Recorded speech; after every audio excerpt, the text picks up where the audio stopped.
Hello everyone. In today's video I'm going to be taking a look at and comparing the yellow ochres that I have. And in this comparison I'm going to be looking at the paints that are actually named yellow ochre rather than all the ones that use PY42 and PY43. Because if you saw in my recent raw sienna comparison, you'll know that other brands also use these pigments for their raw sienna. Okay, then let's take a look at the first one. Here we have a student grade paint, and it's Winsor & Newton Cotman Yellow Ochre.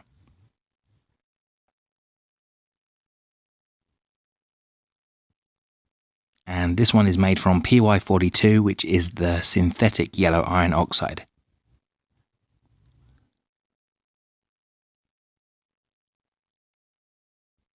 So this is a yellow ochre that I have used quite a lot, and I've always been happy with it anytime I've used it. There's nothing really to complain about. I do like to use it freshly squeezed from the tube if I can though, because if you put it in a pan and let it dry, it can be a bit difficult to re-wet, especially if I forget to add some glycerin to it. Okay, and the second colour is another student grade paint. This one is Van Gogh Yellow Ochre. And this one's also PY42.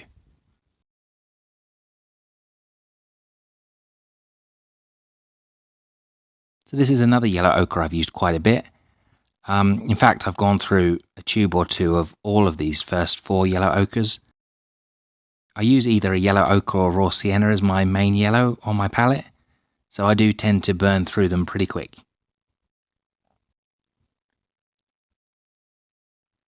Just like with the Cotman, I've always been happy with this paint. In fact, I probably prefer it a bit more. It's a little bit stronger and is much easier to re-wet from a dried pan. Both of these student grade yellow ochres are pretty opaque, but that's pretty normal for a yellow ochre. Strangely though, while Cotman do list theirs as opaque, Van Gogh list theirs as transparent on their website, which is a bit weird. Now on to number 3. This one is Rembrandt Yellow Ochre. This one is made from a 2-pigment mix of PY43 and PY42. I'm not sure why they needed to mix both the synthetic and natural pigments together, but they did, and in my opinion it looks pretty great. This has been my favourite yellow ochre for a while now. Many times I've switched it thinking that I wanted a more transparent raw sienna, but I always miss it and then I want it back. Yeah, it's a very nice yellow ochre in my opinion, and while it's not transparent as Rembrandt claim on their website, it's not as opaque as many of the others. Right, next up we have Mijello Mission Gold Yellow Ochre number 1. This is a mix of PY42 and PY150.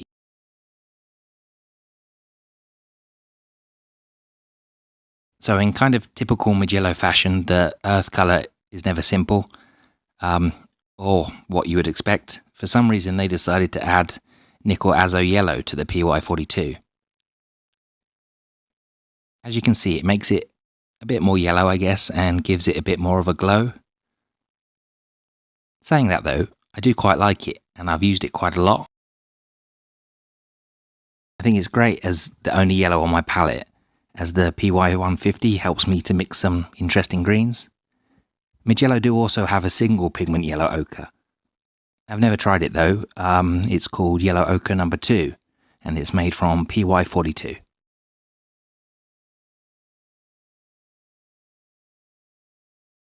Next up is Schmincke Horror-Dam Yellow Ochre. This is made from PY42 as well.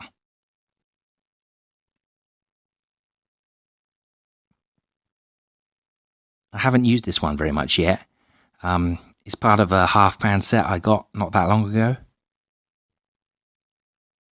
It actually looks kind of opaque and dull after the Mijello, but to me it's probably more like, what a yellow ochre should be. Yeah, I like it, and the half-pan re-wets really, really easily.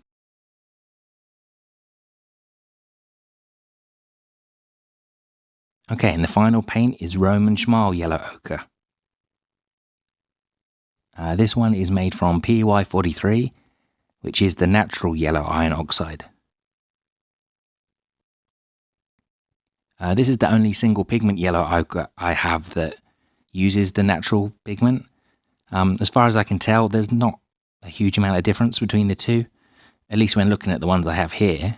Of course, I'd have to try some more PY43s before I'd be able to confirm that. Yeah, this is really a very nice paint. It's actually a new one to me. It was sent to me by a very kind subscriber, and I'm quite looking forward to painting with it, actually.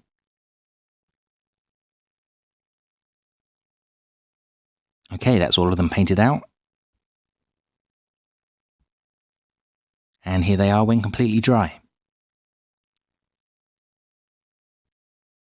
So what do you think?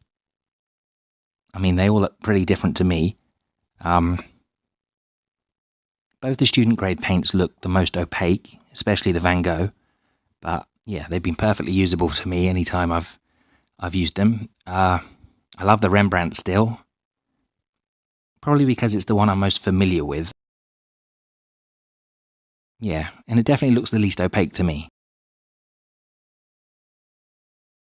The Mijello is interesting, though I'd probably get the single pigment yellow ochre number 2 rather than this one. The Schmincke's fine.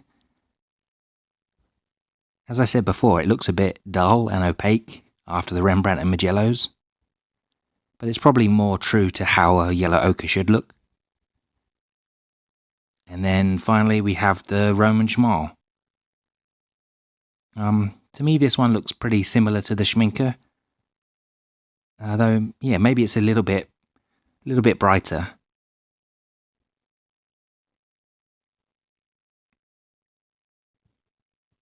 One thing I was asked in the comments of my raw sienna comparison was if I could compare my yellow ochres to the raw siennas. So here they are next to each other. I've always thought that I liked raw sienna more than yellow ochre, but looking at these I actually think I prefer the yellow ochres. I'm still a fan of that Holbein raw sienna though.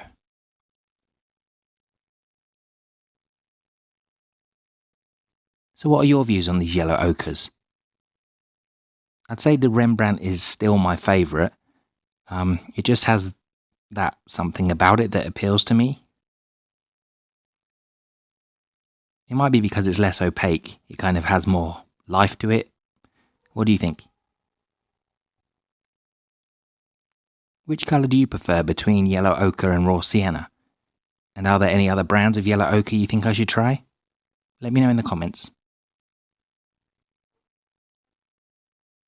And thank you very much for watching. I'll speak to you in the next video. Bye bye.